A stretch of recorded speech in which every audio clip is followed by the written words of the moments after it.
All right, ladies and gentlemen, boys and girls, children of all ages, it is once again the edition of the Open Mic Night with the guys from Driving the Top Productions.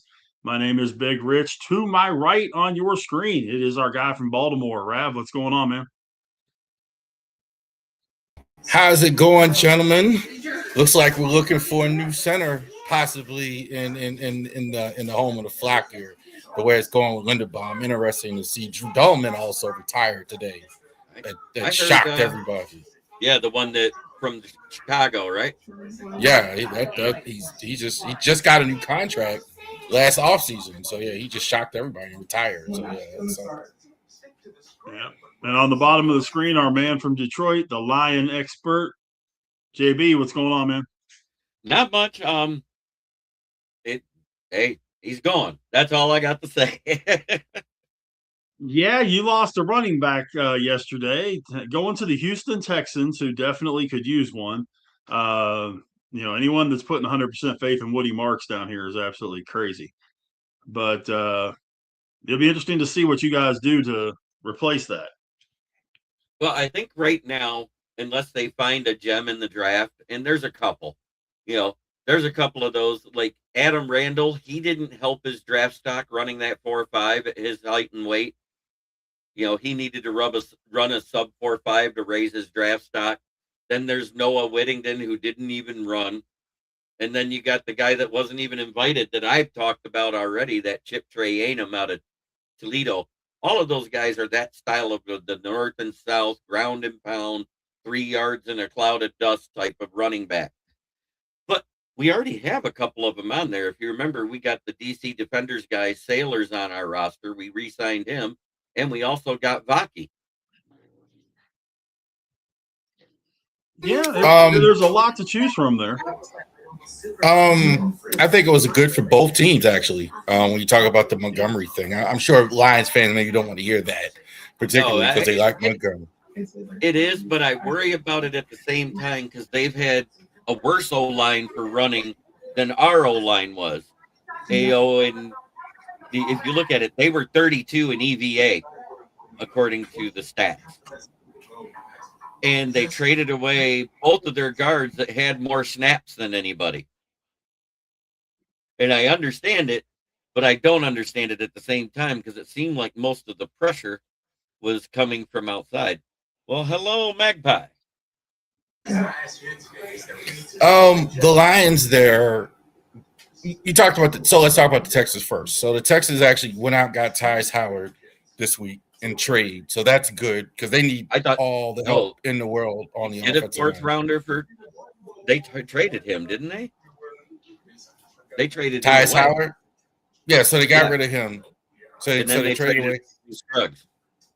Right. So they just totally they have to totally rebuild the offensive line. Montgomery is good for him because he can get a chance to be bell cow on his own team, etc. So I think it makes all the sense in the world, and I think he's absolutely right. In the draft, you're not going to find a guy in the fourth round, third round that's as good as Montgomery. So you're getting a number one back that you can go ahead and build the rest of your team out and don't have to worry about that. I think I think Gibbs for the Lions, for him to get all the carries is not bad either. Like this guy is one of the top 5 running backs in the NFL. So I don't think there's anything that the Lions need to worry about as far as getting him more carries or anything like this. Nothing I've seen. I think that's probably why it's expensive to have that much running back, especially when you need O-line help. I'm sure they're going to try to sign Linderbaum, et cetera, and all that. So I think that's probably the main reason for it as well. That's probably it. I think I do agree with you when you say that the Texans line just scares everybody. They've never been able to get that right. No matter, I mean, just they've never been able to get that right. Even when they had Carr there as quarterback, it was terrible then. So what's your question, Magpie? While they're typing that, let me run something past you guys because one of the other things that happened since we last talked is that the franchise tags have been allowed to be placed, and we have got 4 of them that are out there right now. Brees Hall was tagged by the Jets. Daniel Jones got the transition tag from the Colts. George Pickens got the franchise tag, and so did Kyle Pitts. So Hall, Pickens, and Pitts get franchised. What was the worst of the three franchise tags? Uh, if you look at it by money, it'd have to be the Daniel Jones, right? Well, he's a transition. Yeah, and Kyle Pitts was a transition one, right? No, he was No. franchise tag. Oh, he was just Kyle Pitts, Pickens, and Hall all got non-exclusive franchise tags. I So if think another Pickens team wants to offer them that kind of money, then they can. I think Pickens was the worst.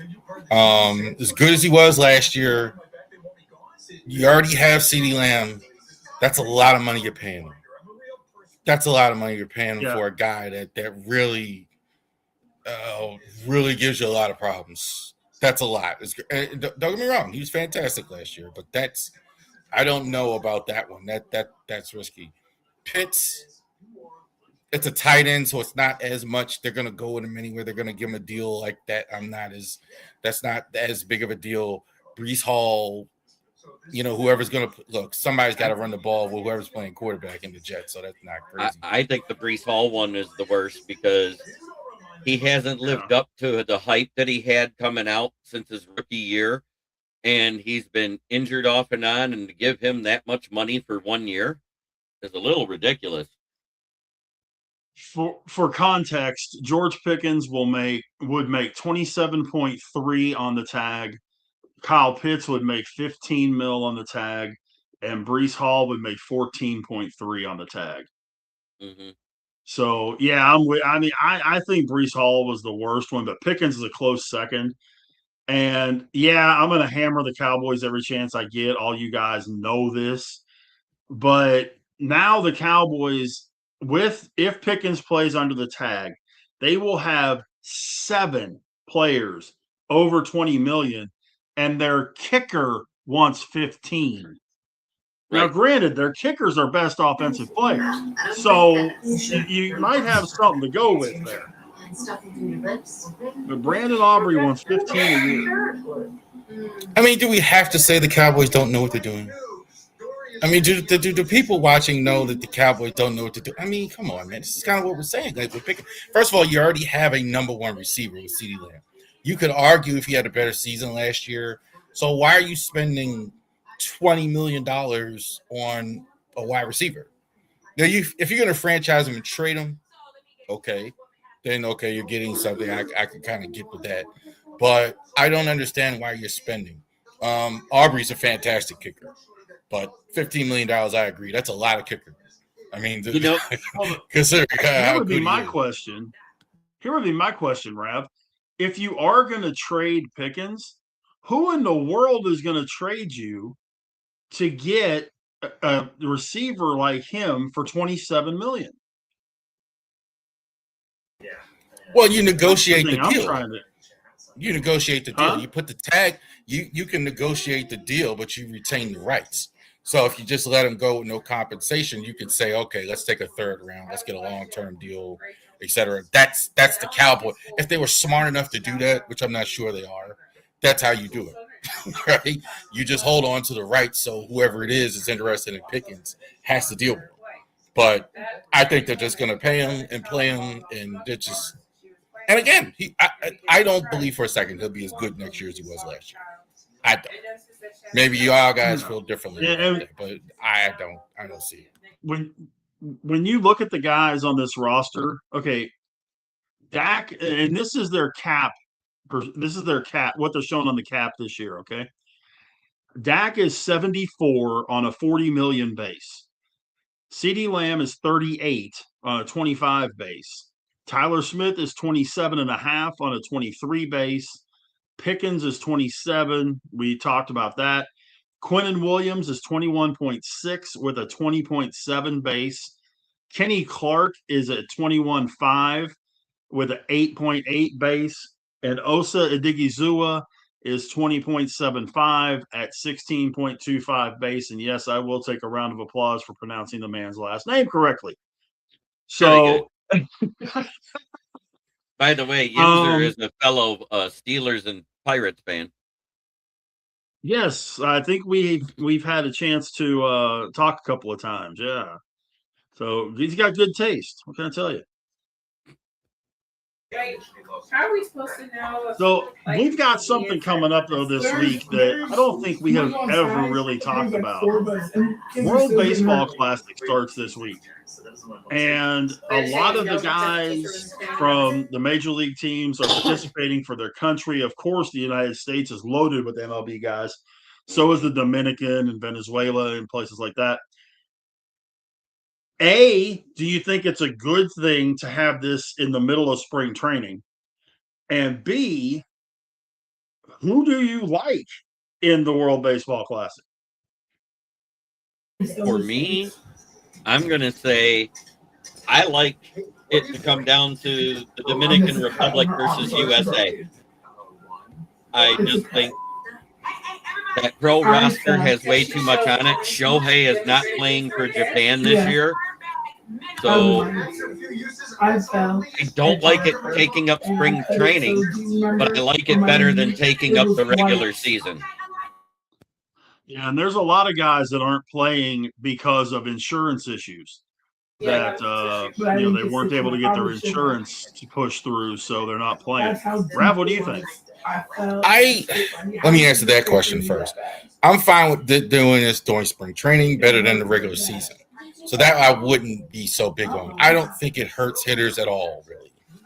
How does it hurt them? It's like extra BP, et cetera. They go get different pitchers that they're going to see. I think it might help in some cases. They're going to be seeing better pitching in the World Baseball Classic than it would in the regular season. So hitters, I don't think it hurts them in one little bit. Pitchers, that could be looked at. I think that's why Shohei's not doing it. I think you're pushing the pitchers a little bit harder than they would in this and you would in the spring. So I think that's a bit of a concern for me. I'm right in there with him. I think U.S. and Dominican Republic are the two best teams. I think the Dominican Republic has the best players probably in the world right now. You look at every team, they have several players from the Dominican Republic, and I do think they will probably be the best World Baseball Classic. I got to tell you, I really changed my opinion with the last one. I really was not that into this, but man, that last World Baseball Classic had me on the edge of my seat, seeing Shohei and Mike Trout in a big situation and all that. So I'm ready this time as well, because I barely talked about it on the channel like a couple years ago. I was like, man, I'm not that. This was fantastic. I couldn't have been more wrong about a sporting event watching World Baseball Classic. Well, I'm looking forward to it. I think you guys are right. It probably does come down to the U.S. Dominican Republic. I'm not holding off Puerto Rico. It just seems like Puerto Rico is one of those teams that has enough there. The big thing is they don't have Lindor. But at the same time, I kind of like what Tarek Skubal is doing, where he said, "Okay, I'll pitch during pool play, and then I'm going back to training camp." Right. I'll pitch that one game to get us in, and I think I wouldn't be surprised if that's what Skeens does too. Skeens said Which, granted, that kills two aces off your staff. Skeens said he's only pitching 2 games. 2 games, okay. So but I think he didn't specify when, so I think they're going to hold him out till they get into the brackets. You know what I'm saying? Yeah, well, if I remember correctly, the first game is Friday. And if I remember correctly, Scooble's starting game 1, the first game of the versus pool play. Great Britain. Yeah, which they should win that game 37-0. Great Britain's used to hitting with that boat oar they used to play cricket. They're not used to using bats. Come on. There are going to be major leaguers on some of the other teams that you may not realize. Like Spencer Horwitz from the Pirates will be playing for Israel. Lars Nootbaar will be playing for Japan. He was born in Japan. I believe it's his mother that is Japanese. So there's going to be guys playing for teams that you might not necessarily think about. Remember, Andrew Jones always played for Aruba whenever they were doing the Latin Classic and all that. And people were like, "Wait a minute, what?" Yeah, that's where he was from. He's from Aruba. Um, so, but I'm looking forward to it. I just, I especially with a team like the Pirates, I'm glad we don't have too many guys playing in the Classic because I want to see that continuity come together with all the new guys. Some of the teams don't have that much of a difference in staff. Pirates have got a bunch of new guys, so I'm kind of curious to see how that's going to play. I don't think it hurts hitters at all. Not much. I don't think you're doing anything that hitters at all. I think they're going to play against better pitching, and I think it's going to actually help some hitters as well. So I don't see any of that. You maybe like to see them on their same teams, but they're going to be playing with a lot of guys that they've been playing with or familiar with as well with their own cut. So that doesn't. The pitchers, I think, is probably the big concern. How hard do you want to have these pitchers go when they have to go back to major league teams and actually do that? That's the concern I have, because they definitely did it the last time when the World Baseball Classic. Those pitchers were pitching hard, and I think sometimes it did hurt some of those teams in the regular season. So, correct me if I'm wrong. Didn't Shohei get hurt like 4 weeks into the season and then miss a lot of time at the beginning of the season? Yeah, as cool as that was, that's the concern. I think that's why he's not going out there this time as well. And besides, and Edwin Diaz blew his arm. Yep. Yeah, so that's what you don't want in that thing. I think we are trending towards this in the Olympics as well. Again, I think you are gonna see like I don't know about 2028. I think we may see it. I think by 2032 we'll for sure have major leaguers in the Olympics at that point. I think that's what we're definitely trending to as well. You're gonna have that and flag football, I think, at some point too.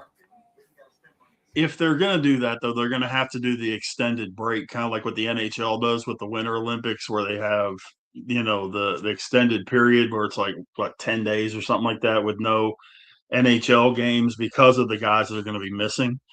Right. But can we get into a very stupid baseball player? Javi Baez? How dumb does someone have to be to get caught not once, but twice? No, wait a minute. 3 times with PEDs in 2026. Who's that? Jurickson Profar got suspended today for the entire 162 game season. That was incredible. I saw that. Positive for PEDs. How dumb can one man be? You just answered it. I've never seen that. Somebody in the chat tell me, or somebody else tell me, like, if they've ever seen a guy suspended for all 162. Never seen that. There's been guys suspended for 162. But not recently, not in the last, I'd say 5 or 6 years since they really cracked down on this stuff. But I mean, it's ridiculous. I don't understand what possibly could make a player do that. I just especially if you've been caught twice already. Yeah, because the first time they give you a warning, then the second time you get the 80 games, and then the third time, it's a year. Fourth time, you're done. Yeah, it's finished. Fourth time, it's a lifetime ban. Well, and at that time, I think Profar's probably done right now. Who's going to touch him now? So they know, because they know it's going to happen possibly. If, like, let's say you even think he can still play, and I think it's a real tragedy in his place. Baez isn't that good of a player anyway. But I think, like, you talk about Profar, I mean, this is his whole career. Who's going to want to pay him any money, any significant dollars, knowing that his next time he gets caught with PDE, he's done forever?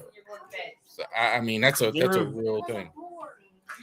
And he forfeits his $15 million salary. Oh, pay him for what? You're missing a whole season.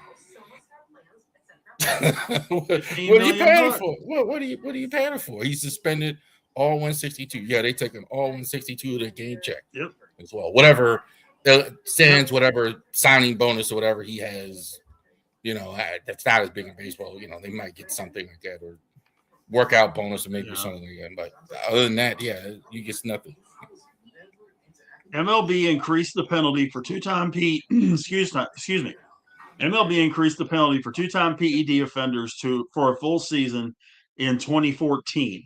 Since then, only 6 players have received the 162 game ban, including Profar. The most recent one was J.C. Mejia in 2023, a reliever for the Milwaukee Brewers. So there we go.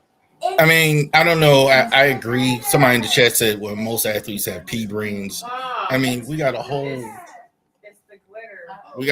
Hall of Fame here without some of the greatest players because of PEDs, performance-enhancing drugs, and all that other stuff. So, yeah, they're not going to tolerate anything like that these guys are doing. They're not. They're not going to go for a bias in profile acting silly with all this stuff. 162 games. I mean, that's insane. Explain that to your wife. Like, hey, man, the house. That wouldn't be the hard part. The 15 mil would be the hard part to explain to his wife. Yeah, explain that to your wife. You just changed. You're gonna be glad to have him out of the house for those 162 games. It's just that $15 million check that she ain't gonna have coming into the house that she's probably more upset about. Yeah, you got that right, brother. So, okay, let's shift gears back to football a little bit, because nothing like being told you're getting fired a week in advance. Quarterback Kyler Murray of the Arizona Cardinals has been told that when the league year starts next Wednesday, you're a free agent. Have your mail forwarded, because you ain't gotta go home, but you can't stay here. He's done. So that makes him a free agent unless they can trade him at some point, which they ain't been able to trade him till now. So I don't know why they would be able to trade him in the next week. Not to mention the fact you just told the whole freaking league we're going to cut him loose. Well, who's going to pay him what he would get on a trade when you could probably get him as a free agent for less than what he was supposed to get in Arizona? Exactly. Just me. But where do you think Kyler Murray ends up? Minnesota Vikings. New York Jets. I hope you're wrong.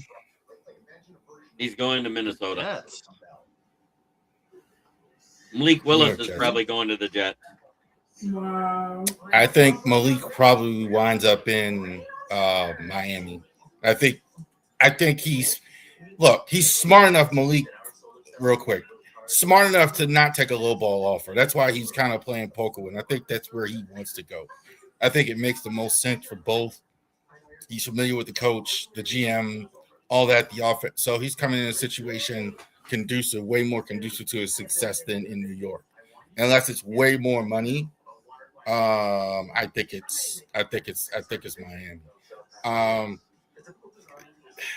Kyler Murray, maybe you guys could tell me what exactly is the problem with Kyler Murray and his behavior in Arizona. Everybody kind of talks around it. I don't know what he's doing.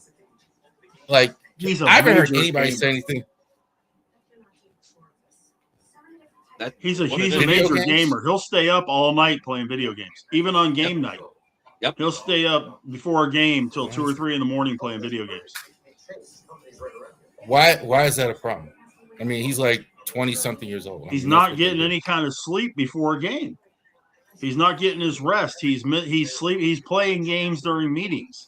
He's on his phone or on his PSP during meetings, falling asleep during meetings because he's been playing video games all night. That kind of stuff. He doesn't know the playbook.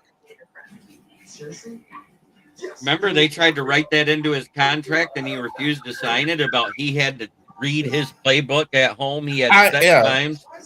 I heard about that. He refused that contract until they removed it. Yep. I heard about playing video games than football. But on the field, let's go there. That's kind of more where I'm going with this. What's the problem that Arizona? It's not like I would almost buy this from. He's 5'8", I mean, he's got like 4.2 speed. I mean, you can work that. He's not like 5'8" and like Diego Pava and can't run, right? No, Or but he's Bryce 5'8". Young. Okay, That's the problem.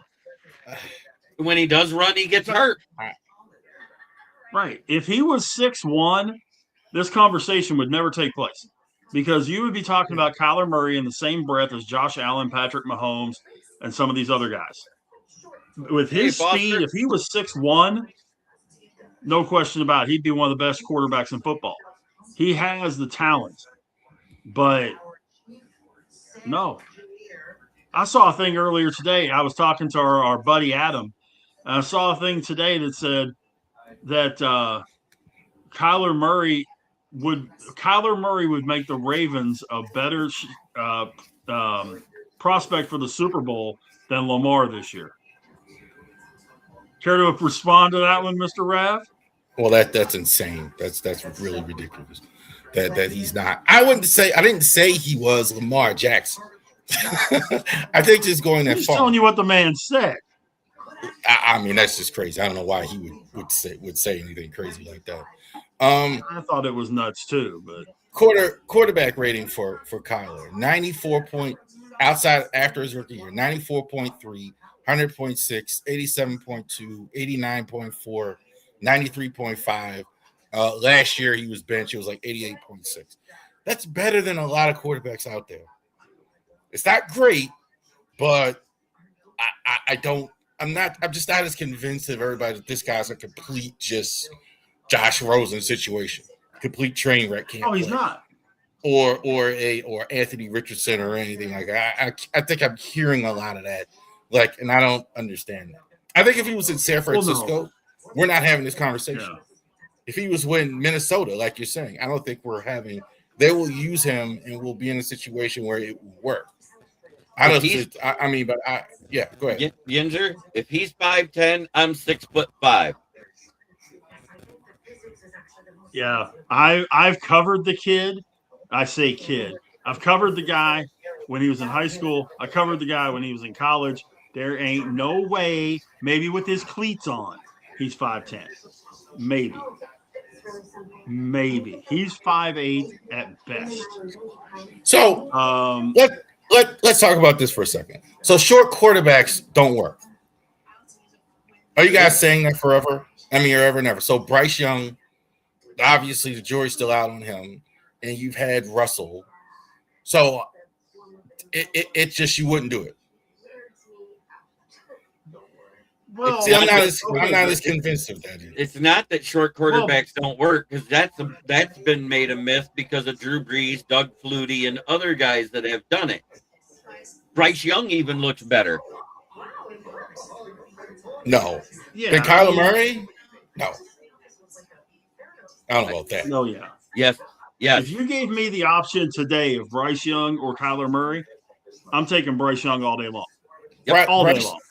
Bryce Young, all they did in Carolina to make his stats decent is take the ball out of his hands. He never throws to the wide receivers. Never. He just hand the ball off as much as possible, throw to your running backs and tight ends. Period. Because the only thing what he is good at is making he's good at improv in the pocket. That's what he is good at. He can hit a guy, he doesn't need to be stationary in the pocket. He's good at improv in the pocket.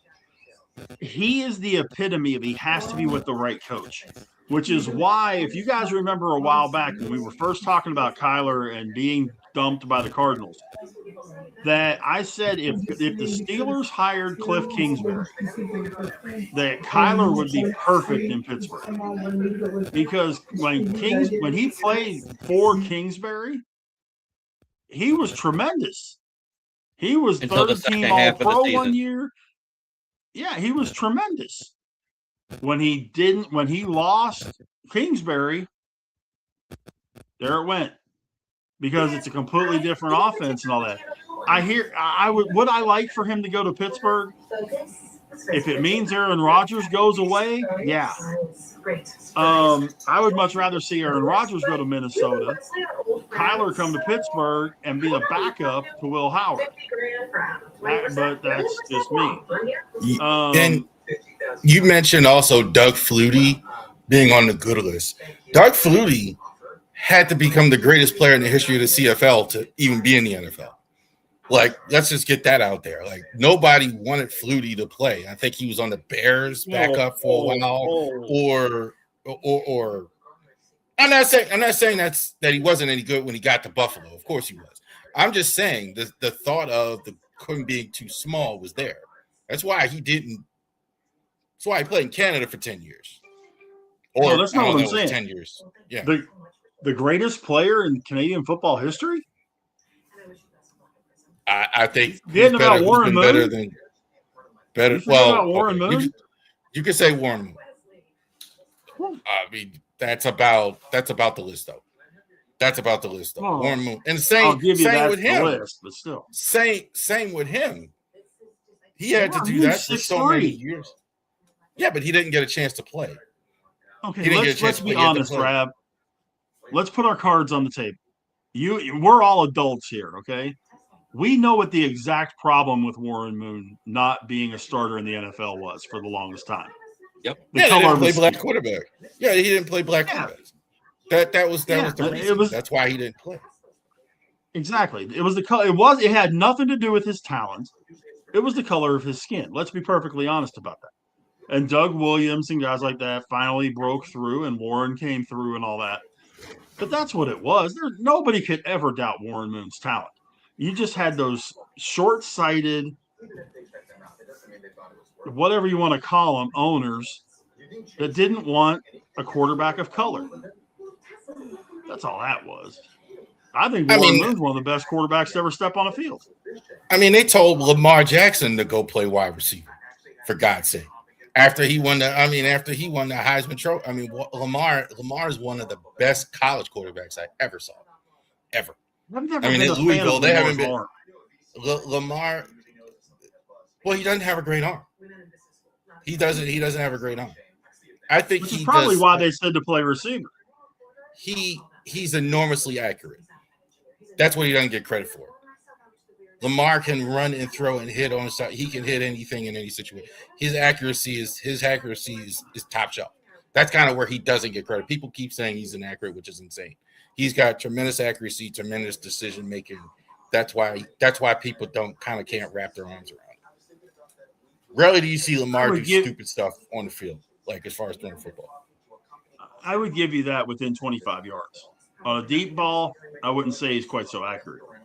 But when it comes to throwing the ball on the run 25 yards in, or throwing the ball, period, 25 yards in, yeah, as good as it comes. As good as it comes. This guy's mentioning Vince Evans. And where'd he go? The Raiders. That doesn't count. Raiders, they were the only players. They were the only place to play black players, like in general. As far as that, he started with the Bears, though. He backed up Bob Avellini. But see, that was also in that time frame where the absolute dumbest question in sports was asked. Super Bowl 17. 17, I think. 17, 18. Redskins going to the Super Bowl. Doug Williams at quarterback. And press day. Some schmuck, and I'll think of his name in a minute. I will find it. Ask Doug Williams how long he's been a black quarterback. The dumbest question in the history of sports. Amen. And he just looked at him like, really? Didn't even answer him. To be fair, there are a lot of dumb questions at that Super Bowl thing. That wasn't the dumbest ever. That was especially at the Super Bowl. You get a lot of people there that aren't real sports reporters asking dumb questions. That's the dumbest question in sports history. I'm sorry. How long have you been a black quarterback? I mean, the reporter's name, I'm going to throw it out there. Butch John is the reporter that did it. And it was Super Bowl 22. Let me make that accurate, too. Super Bowl 22. Yep. But it was because he was the first black quarterback to start a Super Bowl. If I remember correctly. And even he, in my opinion, really didn't even get a fair shot in the league. You look at that. I mean, that's pretty much we're never talking about Doug Williams. He doesn't win the Super Bowl in terms of his career. That's well, you figure about 1988. He was 10 years in because he was a starting quarterback for Tampa in the 70s. When he was that's in true, Washington going to the Super Bowl, he was 10 years in already. He was just getting a chance to start. Yeah, he never really did. But he never really, even for Washington, I don't think he had a full season as a starter. I don't think he did. I think he started the next season and didn't fit. Yeah, I don't think he did. I don't think. But I mean, the Tampa teams he was on were horrid. That was those first few years when Tampa had nothing. Well, 0-26 to start out and all that kind of thing. Steve Young was even terrible in Tampa. That place, everybody was terrible. I mean, Testaverde gets to Baltimore, and he was really good the whole time he was there until he got older. And he was just a total train wreck in Tampa for years. I mean, they couldn't get it right forever. Not until Sapp and Brooks and those guys, and then that probably changed the math forever. But they were just awful. Period. I mean, Dungy and Gruden as their coaches. Yeah, exactly. So Tony Dungy got there and all that, and then that finally got some wins, but they were just awful forever. Yeah. Yeah. Yeah, they started out garbage. Yeah. What do you say out in here? Okay. I'm trying to remember the year they went 9-7 and won the North, which is still that's back in the day when Tampa Bay was in the NFC North at one point. Yeah, they were. It was the Central then. The Central, I'm sorry. Central Division, yeah. But I'm trying to remember because it was the year they got to the NFC Championship game because it was 1979. Because it was the year the Rams went to the Super Bowl. The Rams beat them 9-0 in the NFC Championship, and then the Rams went on to get their butts kicked. Bye! That's right. You're a Pittsburgh Steelers. But that team was actually pretty good. They had some good players on that 79 Tampa team that it was like they put it all together one year, and then in 1980 they were crap again. In 81 they were garbage again. In 82 they were garbage again. But they had that one year that they were pretty good and almost made it to the Super Bowl. Mm-hmm. 79, yeah, he's saying. Yeah, it was 9-0 Rams. There was no touchdown scored. I think up to that point, and I think it still stands as the only NFC Championship game to not have a touchdown score. This is kind of like what I was talking about this week on the channel, like as far as NBA. Everybody's talking about the tanking and all that other stuff, and they're mad about that and blah, blah, blah. Tanking doesn't work. I'm going to say it one more time. Tanking does not work. Some teams, you look at the NFL draft, you got some of these same teams at the top. Same ones. Did the mock draft. Jets are there. Titans are there. Cardinals are there. You got some of the same ones at the bottom. The Eagles, Steelers, they're always above 20. I mean, that's just how it is. So I don't think tanking is a thing where it works. I think just managing your franchise and things like that. Now, some teams do have better luck than others. I think that's true in football and in basketball. But I mean, baseball's going to went to a draft ladder. Why? For what? I mean, what? Stupid. Every once in a while, you get a Paul Skeens that it's going to change the whole thing around. Right. And it's even Jory's still out on that in Pittsburgh, as good as they've been, as good as he's been. But I just don't think tanking is a thing where it's over talked about. I think managing teams and management and good finding good players and all that is the thing. Wizards have been terrible here forever. They've been terrible for I don't know how long. They've had good players go there and suck. Yeah. I mean, they couldn't even win with Michael Jordan. For God's sake. I know. That's what I mean. Win when John Wall was good. They've been 2 years of his career, John Wall was really good, and they couldn't do squat with him. Right. I've been watching basketball where I can remember since like 85, 84-ish to Magic Bird era, etc. And I never remember the Wizards ever being any good.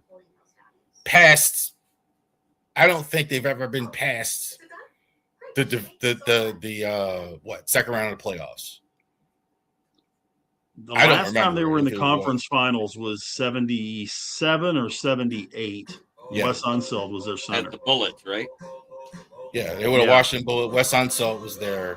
That was it. That's why Wes Unseld was so revered and for so long, because that was probably the land like this. And they thought they could make a difference by bringing him in as their coach, and that didn't make a difference either. Because remember, he coached them for a little while.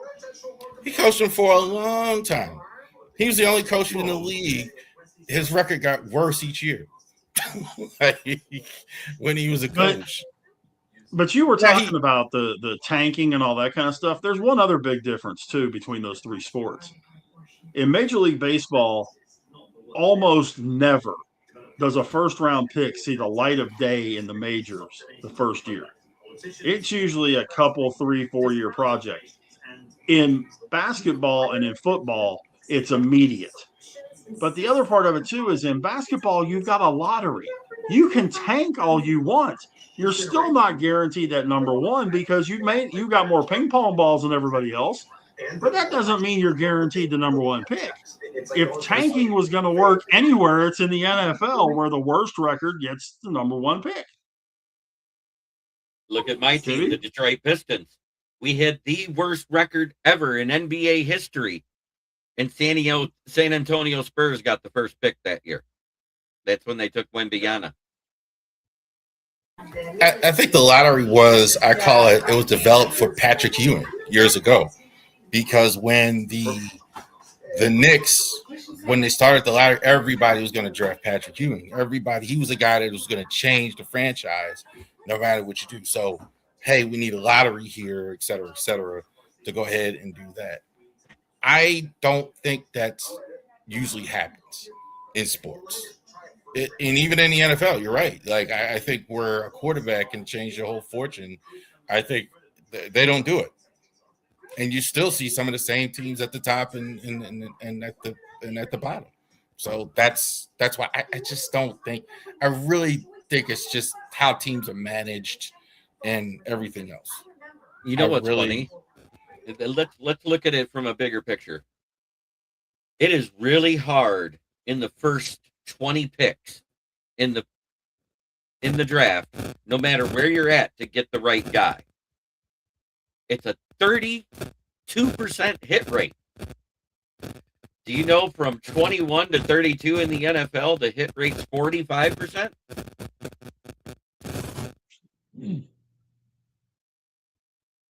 Yeah. In the NFL, you can kind of find a guy where it's more likely to work. In some cases, where it wouldn't work on your team, or it wouldn't work on your team, or it wouldn't work on your team. In basketball, it's not true. It's like you're going to find the right guy, you're going to find a good player, or that's it. It's not going to work. Maybe you get to like 20, 30, and you're a good team, and you can find a guy. I remember like Phoenix Suns. I remember used to be good at that, finding like a Wesley Person or Soccer League or somebody who could kind of fit this system and help them out a little bit because they didn't need step player. But in general, you can't do that. In football, you can get the quarterback that can change the whole fortune. I mean, I think the Raiders will not look like the Raiders as bad with Mendoza next year. They just won't. No. I just don't. And the Jets will still be the Jets without a quarterback. Well, but I think also when it comes to basketball compared to football or even baseball, the number of guys on the field at a time makes a difference too, because in the NBA, in basketball, you got 5. In the NFL, you have 11. Baseball, you got 9. And there's a lot of a difference that if you've got one guy, even the roster size, in NBA, you got 13. In baseball, you got 26. In football, you got 53. one guy can make a big difference. If you've got 4 or 5 guys on a basketball team that are, let's and okay, I'll throw it out there. You got 4 or 5 Bronny James on a roster. You're in trouble. If you got 4 or 5 of those type of guys on a major league roster, it's not as bad because you can bury them a little bit. If you got 4 or 5 guys of that level on an NFL roster, it doesn't make a drop of difference because they're never going to see the field in the first place, except maybe on the kickoff team. So I think that's part of the thing too with the NBA is that every guy has to perform because you only have so many guys. You got a really small roster to work off of, and every guy has to perform, which is why you have these teams, like you said, that are doing, and they're doing it with young guys now. San Antonio, they drafted Wemby, but then they put the guys around him, and they've built it up just like they did when they drafted Duncan and Robinson, and Pop built those guys around him like Sean Elliott and Mario Ellie and all those guys. Same thing Detroit did when they had Isaiah and Dumars and Lambeer and Mahorn and Rodman and all that stuff. The Celtics, when they, which version of the Celtics do you want? The Ray Allen version, the Dennis Johnson version, but they all, whether it was the first guy or the 13th guy, they could play and they could win. You could win with those guys. Those guys can't exist that are the 4th and 5th last guys on the bench on a football team. That kind of quality can't be on an NBA roster or you're going to be in deep trouble. And there's too many teams that have that kind of guy. Well, Bronny James, I think, has no business in the league. I mean, we all know this. I mean, this is the biggest case of nepotism maybe in the history but it's daddy. I mean, this kid's making what? He's got a better deal than he's got the best deal in the history of the second round. He didn't want to work out for any other team except for the Lakers. I think he might have worked out for Phoenix, I think. But what are we doing? I mean, he's not even close. Not close. I mean, he shouldn't be in the league. I mean, he shouldn't be in the league if he can't play more and more in that. So that's the worst deal in the league. So I think Bronny James is stretching it out a little bit. But let me use my guys. Let me use my guys, my Dallas Mavericks. Okay, their end of the bench guys are Tyler Smith, who should be playing for the Cowboys right now, Caleb Martin, John Polakidis, and Brandon Williams and Musa Cisse. I'll give $1 to anybody that's ever heard of any of those guys, except Tyler Smith, who we all know plays right tackle for the Cowboys. Anybody heard of those guys before? Who? Exactly. Yeah, exactly. The Mavericks have more holes than Swiss cheese, which is why they're having the problems they're having this year. Yeah, they've got Cooper Flagg. Yes, they've got Chris Middleton. Yes, they've got Daniel Gafford. But they're also starting Max Christie, PJ Washington, and Brandon Williams. Mavericks problems are upstairs, not on the court. I mean, you obviously got problems on the court. You're right about that. But ever since Mark Cuban caused by upstairs, you're right. Yeah. Ever since Mark Cuban left them, you go from, and I thought Mark Cuban was the best owner in the NBA. I think he's definitely the template for what you're seeing now. But these guys, man, that's you can't trade away Anthony Davis for Luka Doncic and expect good things to happen. They got a break. They got flagged. It was so bad they got flagged in the lottery. So I think that's kind of like preventing him from being even worse than they are right now. And he's been hurt, I think, missed the last couple of games. They would be early 90s Mavericks bad if they didn't have Cooper Flagg. I like this comment here. So this is kind of like one thing I gave up on the NBA. I think the NBA goes like this. Up, like all sports go up, except for the NFL. NFL kind of always stays up here at the forefront with everybody. But the NBA kind of, like, even when I was little, the The only real era where the NBA really had national prominence was the golden era, the Jordan era. Or if you want to say Magic before that, and you want to or extend it out to Kobe Bryant and the Lakers era after that. But they've always had, that's it. It's always went up and down. I know Rich is going to talk about how the NBA when it was on tape delay and stuff like that in the 70s, how nobody Am I that much older than you? You're about, how old are you? I'm 54. Huh? 54. 54? Yeah. No, you're not that much older than me. You got about 5 years on me. Okay. I was going to say there can't be that much of a difference between us. You're about 54. But I could tell you, but when I was little, like they didn't even have games at prime time all the time, like they do now. Like they used to have conference finals, like the West Coast, and I'm just saying, it sports go up and like UFC right now is kind of in the value, despite how much money they got, etc. So I just think that's the only era of basketball really was that era where people always were locked into the NBA and people with that. Otherwise, the NBA is kind of always went like this. Baseball goes like this. College football dips even more. I think. Yeah. In football, I think college football is going to be doing a little bit more of this the next few years because of all the NIL crap. But yeah, I mean, I do remember. Yes, there was that. There was also the thing where, and when I was in Pittsburgh, this was before the Mavericks. The Mavericks came into the league in 1980.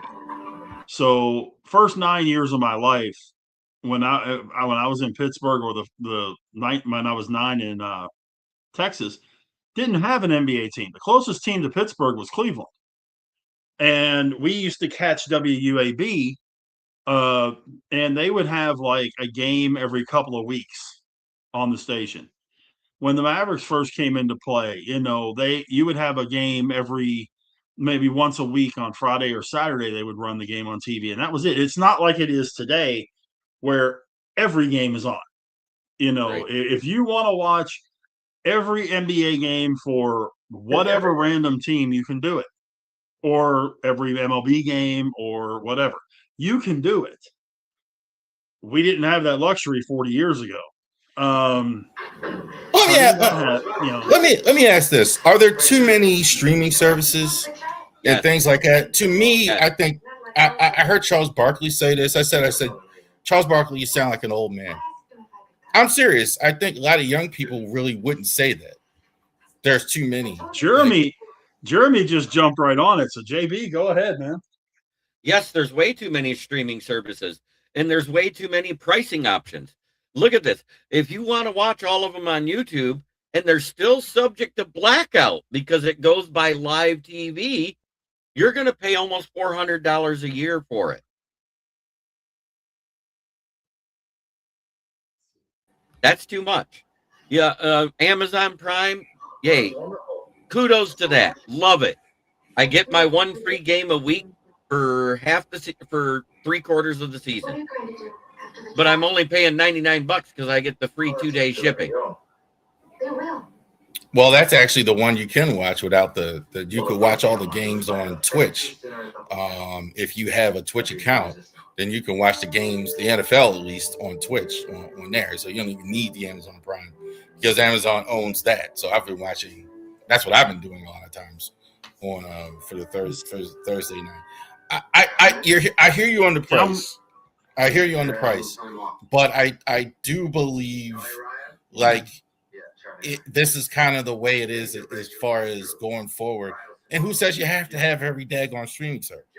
That's kind of my point. Who says you have to have how many streaming services do you guys have? To actually, I only use one when I can get it to work. Well, we have DirecTV Stream for our main TV.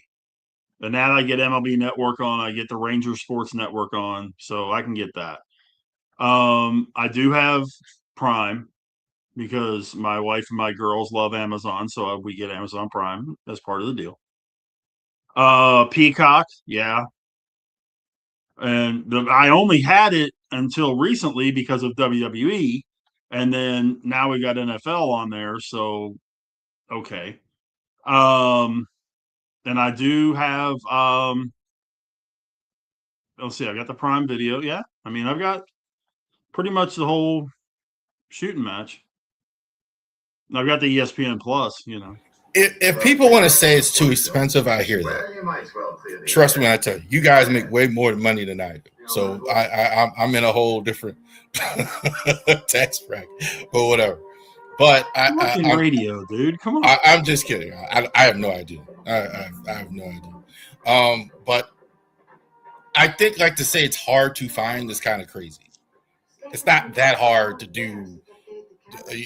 I watched like a Maryland game on Peacock like last week, and I thought that was the first time I was like, man, this is hard because they had the Olympics on, they had NBA on, they had all that, so you kind of had to sift through. That was a little bit difficult, but like most stuff, it's not that hard to do.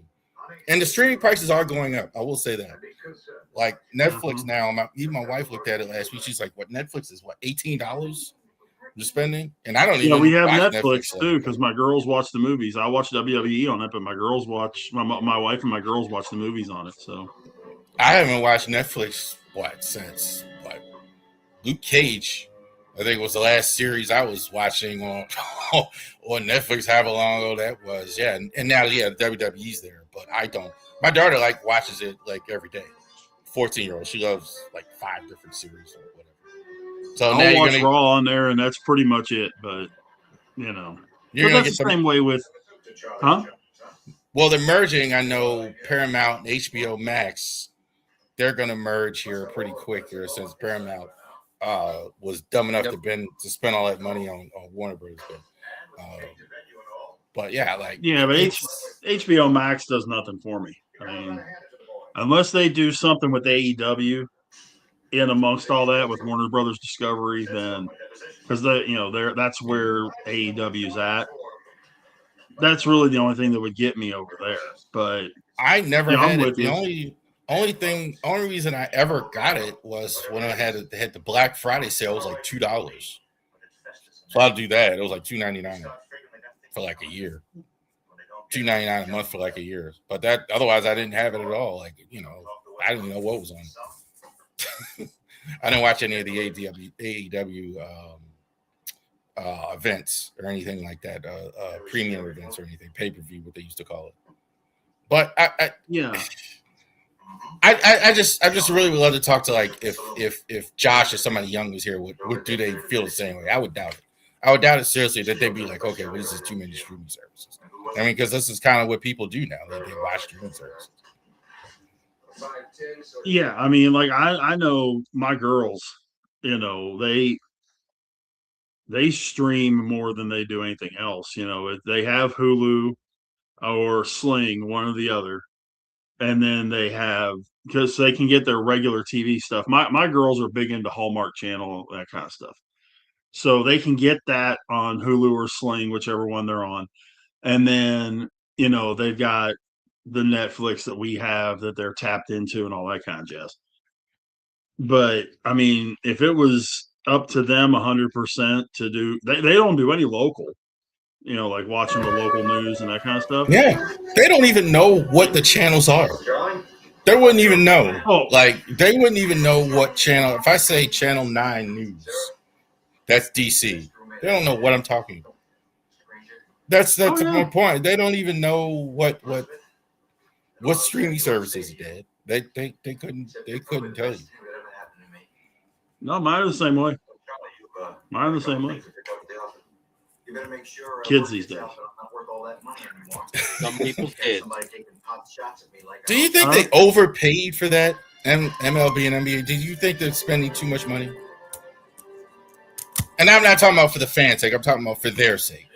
So you're running. You work in radio, Rich. So you're running you ran a TV station, radio station. You would spend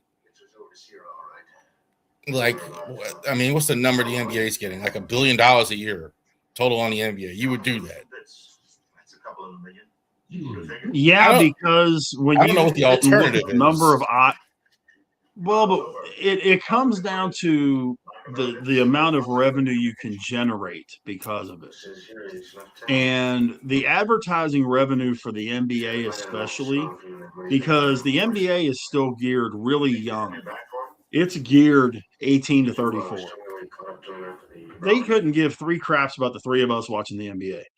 They want that young crowd that's going to be drinking Sprite and buying Nikes and using T-Mobile and drinking Gatorade and all that stuff. They're into those kind of play. They want the kids that are going to be eating at Chipotle and all these other NBA sponsors, that are tied into it. And they're making a lot of their money back, most of their money back through the sponsorship dollars. Because the more eyeballs that are on the NBA and what's called the target demo, the more that they can charge for their commercials.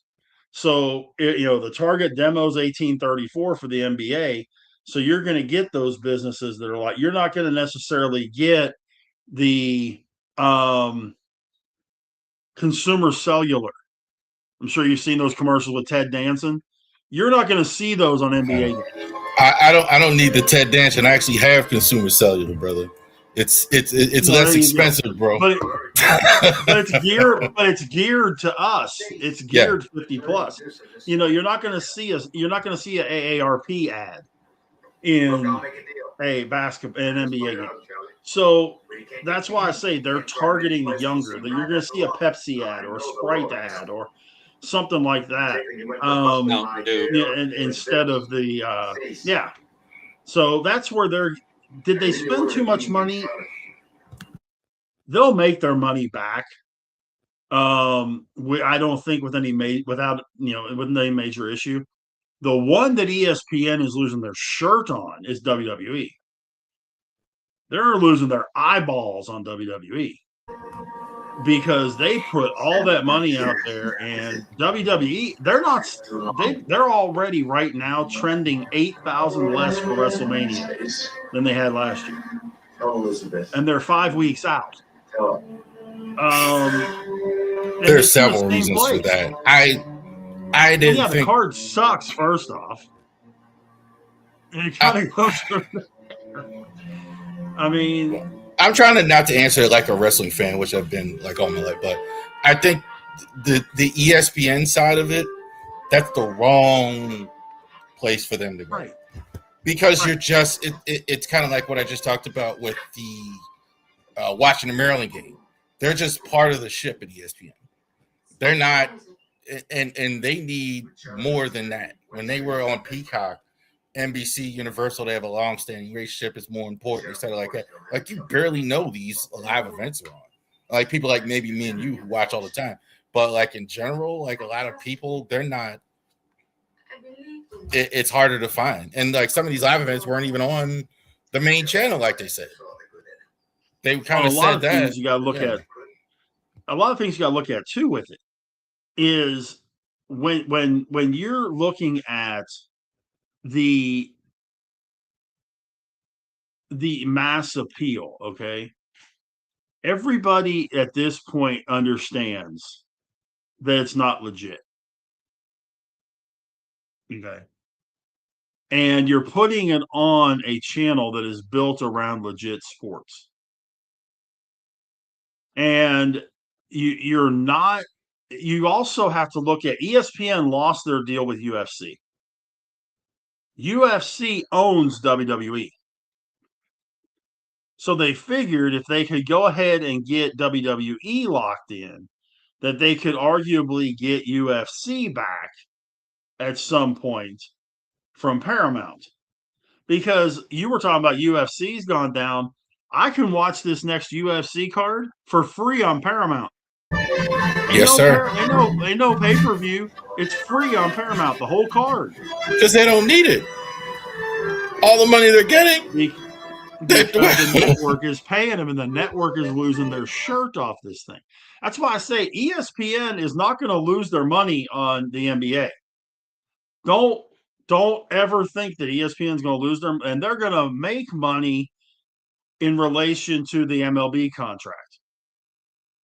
They lost money on the MLB deal with all the stuff they were putting into those broadcasts and that on Sunday nights.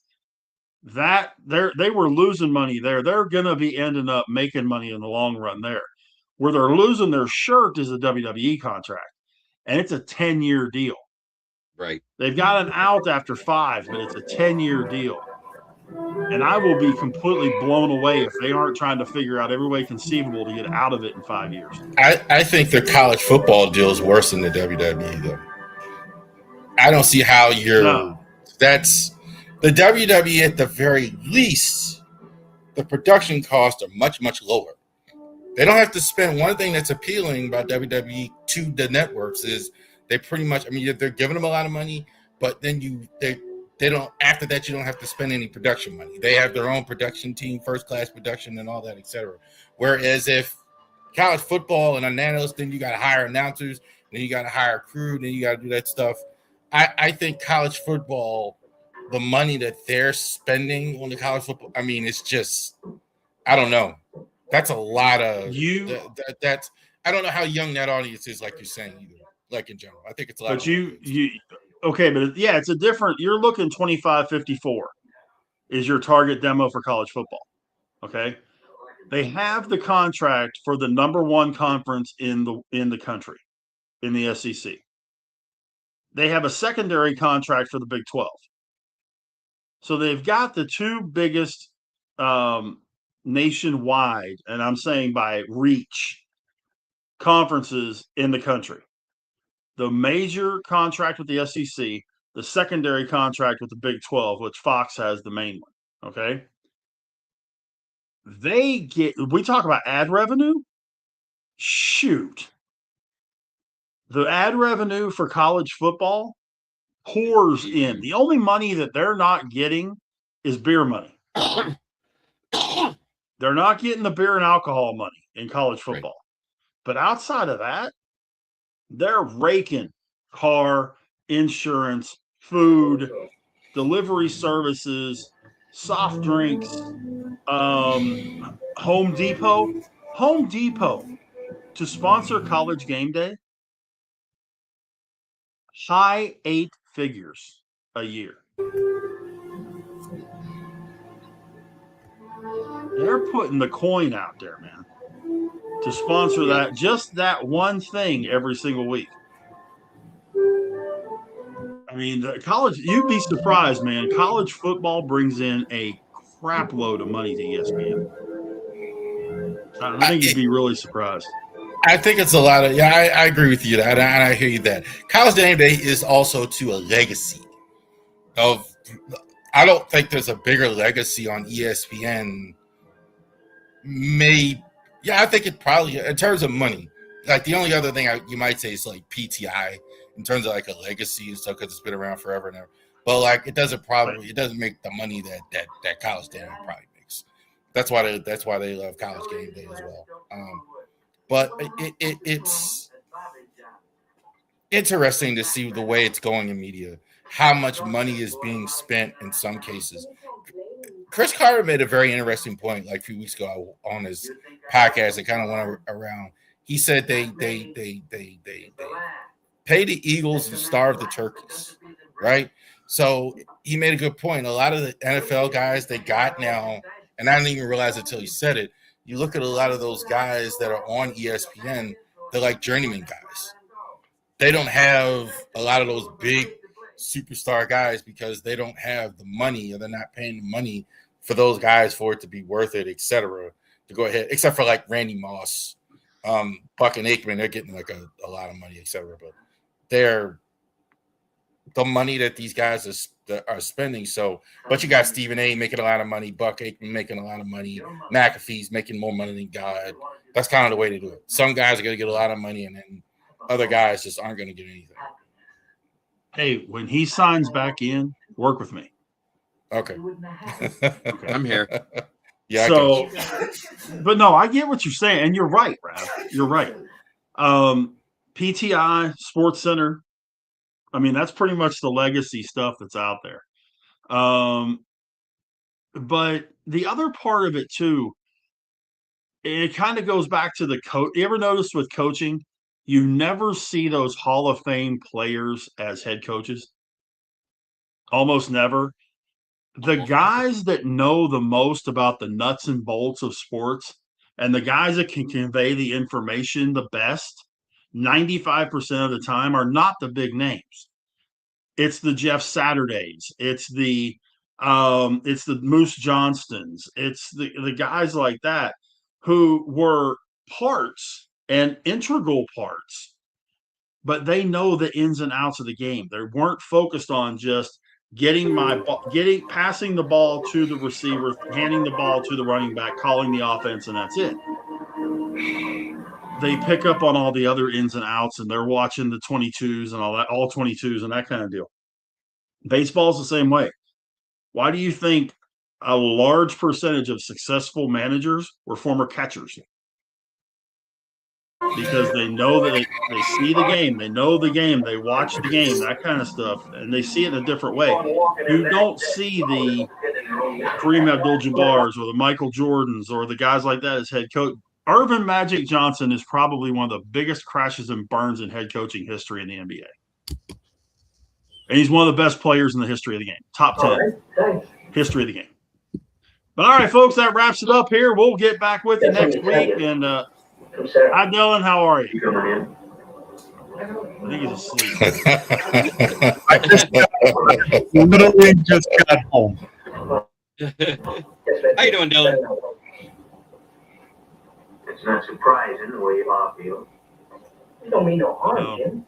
Can I hear him? We were just talking about streaming services and the money involved and all that good stuff. But I want to say this about that too. You talk about guys knowing the game and all that. I think Ken was on here one night. He was talking about how Dan Hampton was signing autographs, still charging a lot of money for autographs, right? And it's like this. How long has it been since Dan Hampton stepped on the field, a football field at this point? Been 30 years, 35 years? Over 30-some years. He's still getting all this money because he was on the Super Bowl winning Bears. I think that has more to do with it than that, what you're saying, as far as that. A lot of these superstar players don't need a job, don't need to work, don't need to do anything. They've tried to several times, just use the Orioles, for example, to get Cal Ripken more involved into day-to-day operations of the team. And he's like, no. And why? He doesn't need to be there and deal with that and do that every day. And that's Magic's problem. Like you mentioned, that's why he's such a train wreck. Magic doesn't really need, he'll sit in board meetings, he'll do some things, but he doesn't need to roll his sleeves up and do that. Tom Brady, #1 announcer at Fox, he didn't even want the job. They say it has to be this much money. They actually gave him a ridiculous amount of money for him to take. I understand, but you noticed I didn't bring his name up because I think he is absolutely god awful as a color guy. The next conscious thought he puts into something will be the first. Well, I'm not even talking about.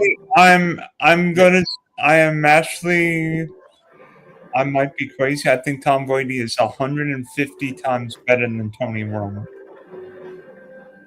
I'm not saying Romo's that great, but all Brady does is regurgitate what was said by the play-by-play guy. Mm-hmm. That's all he does. Brady was much better in year 2 than he was in year 1. Much He didn't have any place to go but up, Rav. Okay. And this is not me. This is not me as a Brady hater. This is not me as a Brady hater saying this. This is me as a guy in the business. It's one of those things that, again, when you're a color commentator, you're supposed to get into the ins and outs of the game that's away from the ball. Why would you put a quarterback in that spot? Because what's the one thing the quarterback knows how to talk about? What's going on with the ball? Which is the exact thing the play-by-play guy is supposed to do. Part of his problem is Brady, if we're talking about Brady specifically, is he's got so many rules with the fact that he's working with the Raiders. He can't say this, he can't do this, he can't do that, he can't. Where I think, like, for instance, Collinsworth is way ahead of both of those guys. Collinsworth, I think, is fantastic. I think he's actually grown up a bit where he used to be way more negative. I think he's spot on a lot with a lot of the things he says. I think he's really, really good in general. But he kind of said, but Collinsworth says what he wants to say. That's what the point is. Like, where those guys are very corporate at times and kind of what they say. Romo's kind of get told, I could tell, don't do this, don't do that. He's kind of used to kind of just let it fly, and now they're kind of like trying to rein him in or whatever. What made Romo so good in the beginning was the fact that he could call the play before it happened. He could literally call what was going to happen on the play before. That's what CBS pulled the reins on, where they didn't want him, in essence, breaking kayfabe, to use a wrestling term, to tell people what was going to happen before it happened. That's what they pulled him back on, which was his real kind of forte and what drew people to listening to him. And then they told him not to do it. Yep. There was a playoff game he called, and he was over 80% right throughout the game on what the offense was doing on both sides of the ball. What have you guys talked about tonight? A lot. Everything. We really have. We've talked about World Baseball Classic. We've talked about franchise tags. We've talked about streaming services and too much money being spent. We've talked about the lottery. We've talked about the NBA and lottery and MLB lotteries. We talked about Brian Thomas trade. We talked, yeah. By the way, I don't think Brian Thomas Jr. will be trading one iota. I don't think that's happening. We made that one up. I made that one up. We didn't talk about it. There was a rumor that floated out on Facebook that he got traded to the Steelers, and I was like, that would have been funny. Dylan would have had a complete meltdown. Travis Hunter is not playing wide receiver next year, correct? Is that true? Or he's basically going to be a corner? We'll see, but I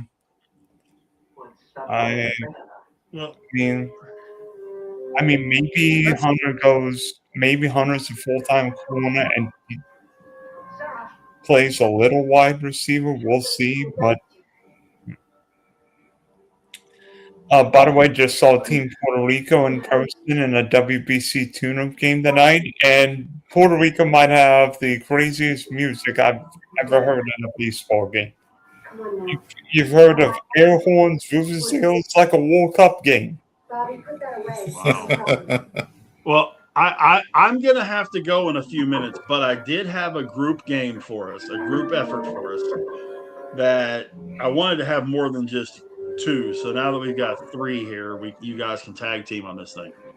Shouldn't take too awful long, but there's going to be a few that'll surprise you. Okay. Since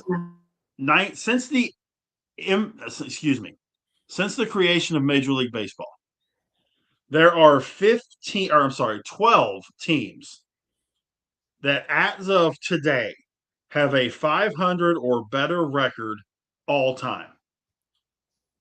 Name them. Who are the New York Yankees? That would be Captain Obvious, number one. And it's far and away, too. It's a 570 winning percentage. Second place is 535.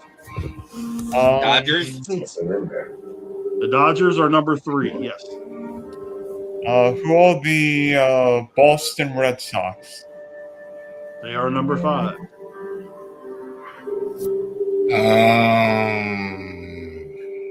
Atlanta Braves. No.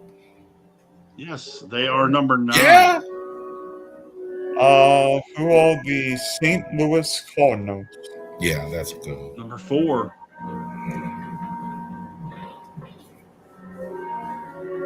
I don't know why I'm going to say this because they've been bad for a while now, but they used to be really good. The Kansas City Royals? No, sir. Okay. San Francisco Giants, I'm thinking. San Francisco is number 2. Yeah, I'm pretty confident there that one. So we have the top 5. Who are the Cleveland Guardians / Indians? No. They are number 7. Wow. Yeah. 513 winning percentage. I want to bet money. Well, I said there's going to be teams on here that you're going to go, what? Yeah, you're going to be surprised on a few of them. I don't think it's Sacramento A's. No. No. What'd you say, Jim? I don't think my Tigers are on there. Actually, they are at number 10. Wow. Who are the Philadelphia Phillies? No. Baltimore Orioles. No. New York By the way, Mets. just to keep you up to date, we have 6, 8, 11, and 12 left. 6. That's pretty high. Houston Astros. I can see That would be number 11. Can't give it to him now. Why? It ain't here. Montreal 6, 8, and 12. Expos. We split up. No, sir. Oh, okay. We grab it and run. Toronto Blue Jays. Pure suspicious. No, sir. No reason at all. Who are the Chicago Cubs? That would be number 6. I'm ready to ride. All right. So we have number 8 and number 12. One of them be the Los Angeles Angels of Anaheim. That would be no. You're my brother. I owe you something. Chicago White Sox. No, sir. Texas Rangers. They know my share of the payroll. No. I figured not. Tampa Bay Rays. I can see that one. No. No. Nope. Mets. Nope. I said that already. Milwaukee Brewers. Nope. No. Cincinnati Redlegs. Cincinnati is number 8. Now we Number just got 12, number 11. last one. Yeah, you'll be as good as new 4 or 5 days. Seattle Mariners. Seattle Mariners. Matters me, Doc. No. Pittsburgh Pirates. Arizona Diamondbacks. The Pittsburgh Pirates. God, as bad as you guys complain about them, I never thought they'd be on that list. Well, The Yankees are 570, Giants 535, Dodgers 532, Cardinals 520, Red Sox 518, Cubs 513, Indians Guardians 513, Reds 504, Braves, Tigers, and Astros all 503, and the Pirates are a perfect 500. Wow. So there we go. Orioles didn't make it. They did not. They were like 492, I think it was. 492 or 494. Yeah, they've been bad for the last 30 years, pretty much. Like, maybe like 10 winning seasons in the last 30. Figured you guys, might get a little interest out of that. You think maybe I was mixed up with? What was the name of the coach that won the Jets their only Super Bowl? who was Sweep Eubank? Hey, he knew it. And he was the former Baltimore Colts coach. Baltimore Colts coach. To read the 62. Weeb Eubank, yeah. I was talking about the Colts this week on Channel First Time. Baltimore Colts. Bubba Smith Ooh. and Johnny U and those guys. By the way, speaking of the Colts, didn't the Colts transition tag Danny Dimes, which means Alec Pierce is going to be a free agent? Yeah, we talked about that earlier. Yeah, they transition tagged him. First time a transition tag's been used in years. I have a feeling of where Alec Pierce is going to go, and it's not New England. I think he's going to the Los Angeles Rams. You could still use the franchise tag. No, they can't. No, Yeah, they you can use can't. both. No, they can't. You can use two. Yeah. Yeah, No, only one. No, Only one. that's why they have two different tags. You can use one of each. right. Well, today was the franchise deadline. Well, yeah, that's true. So if they didn't do it today, then they're not going to do it. Yeah, that's true. I think today was the last day. I enjoy Linderbaum there. Jeremy, I'm sure he'll look good in the line. He ain't coming here. I guarantee it. Who's that? Linderbaum. Oh, Linderbaum. I heard that you guys just made him a franchise, a market-setting deal, and he has yet to make a decision.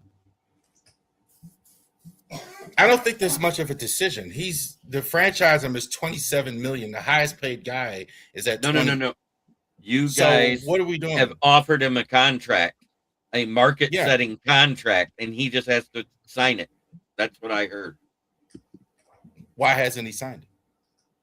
He probably He's wants making you sweat because you guys waited. I'm not as convinced at this point that he's going to sign it. Not that I'm right about these things all the time, but I'm not as convinced of it. He's playing hardball. He's going to have a lot of offers. I think Tyler Lindenbaum's going to a Hall ball. The question is, which one? I think From what they're go ahead. From what they're showing here, they're saying that they don't have a definite number. The source that has this, he doesn't have a definite number, but they say it's almost 1.5 times what Creed Humphreys signed, which was a 4-year, $72 million at $18 million a year. 1.5 times. So we're talking 27, 28 million a year for a center. I don't believe that because on a the 4-year deal. Here's why I don't believe that. The tag is 27. So if it's 27, but the tag is for offensive linemen. Yeah. Offensive linemen are all one group when it comes to franchise tag. Exactly, which is why they haven't done it. But if that's my point. Yeah. So if you're offering 27, why don't you just tag them for sure? Yeah. If they were doing that, it's not that. So because they wanted it for long term, they didn't want to do it as a 1-year deal. I don't think it's that. Yeah, I mean, I would definitely want to make sure and lock him up. Because if he has another year like he's been having, then he's wanting to talk 30. If it's 20, my guess is 22 or 23. They're not going higher than that. They're kind of holding firm on that because if it's 27, then just go ahead and tag him. If it's a per year average or whatever, and just work it out past that. So they're not willing to do that, then it's not that. And he's going to get 27, I think, if he gets the open market.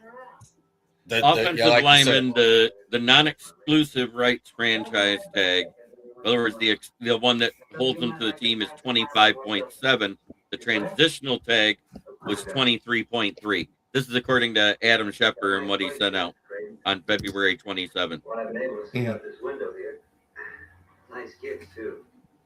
I was wrong about Ronnie Stanley last year.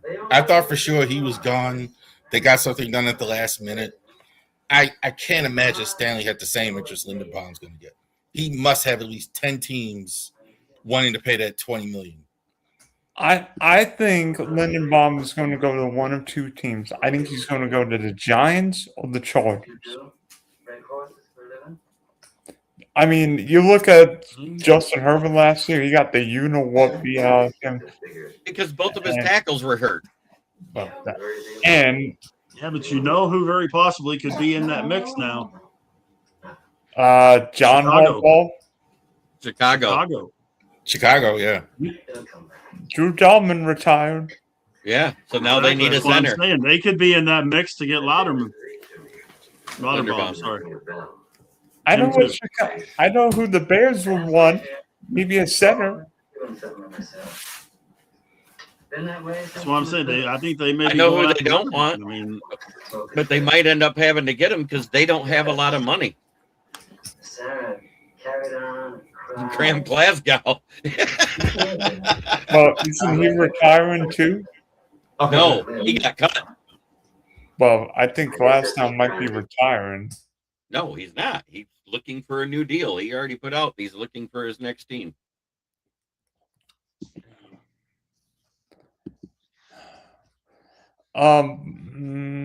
Boys, I do have to call it a night. It's 9:30. I gotta call it a night. I gotta. All right, thank you guys can keep going, man, if you want. Oh to. no, I'm good. Thanks for having me. I had a blast.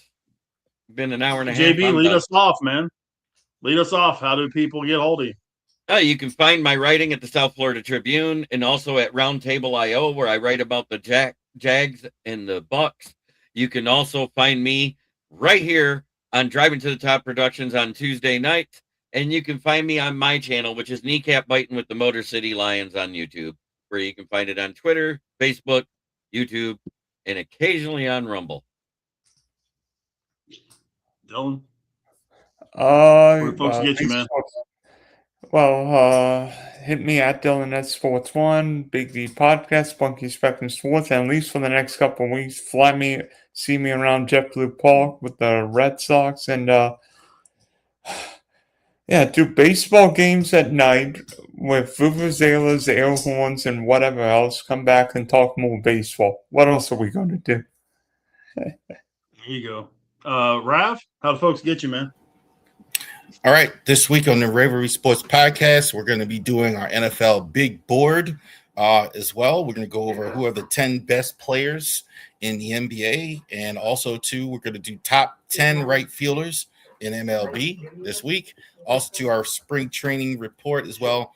Also, to check out raverysports.blogspot.com. So definitely, too, our blogs are there every morning, Monday through Friday, ready at 6 a.m. on our website, and always check us out on raverysports.company.site, our flagship as well. So definitely check out lastly most recent interview with my brother, my brother, Greg McBride, talking about his business and everything like that. And we talked a little Colts football and of Squealers football as well, Steelers. All right, we'll have about enough of that.